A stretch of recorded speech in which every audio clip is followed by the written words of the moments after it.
આ પથરી રહી ને અમુક લાંબો ટાઈમ થાય ને એટલે ઘસવાના હિસાબે ખાંગી થઈ જાય સમજ્યા. પછી છે ને આ વિટ્રીફાઈડ નકામી હોય ને એની માથે રેતી નાખી દેવાની, તો પાણી નાખવાનું, પછી ઘોહો ને એટલે સીધી થઈ જાય રેતી અને પાણી.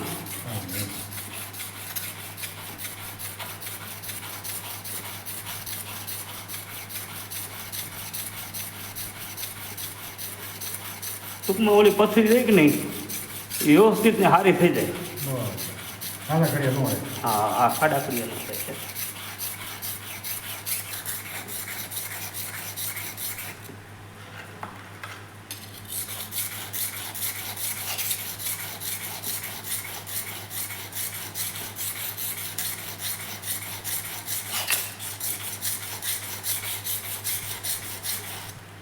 દર 6 મહિના જેવું થાય ને એટલે સીધી કરી લેવાની.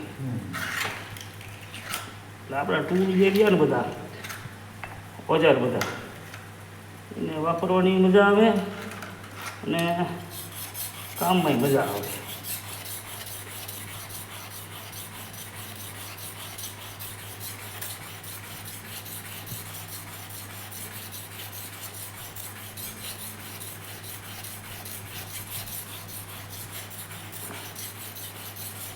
ખરાબ થાય નહીં પથરી, પણ ખરાબ થવાનું કારણ શું હોય, અમુક ટાઈમે શું આપણે ઉતાવળમાં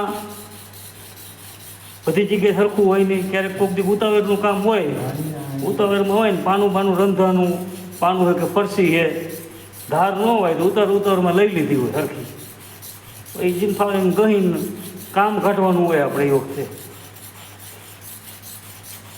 એટલે પથરી એટલે ખરાબ થાય, નકર પથરી ખરાબ થાય જ નહીં, વ્યવસ્થિત ઘઉં થાય જ નહીં.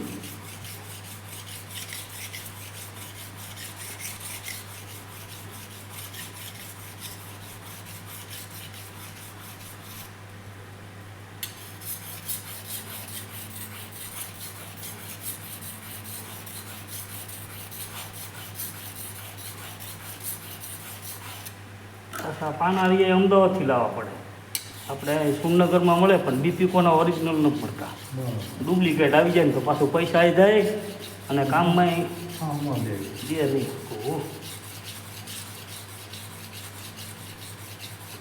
અને મૂળ આપણા ટૂલ કો બજાર કો એ આપણા હાથ કહેવાય.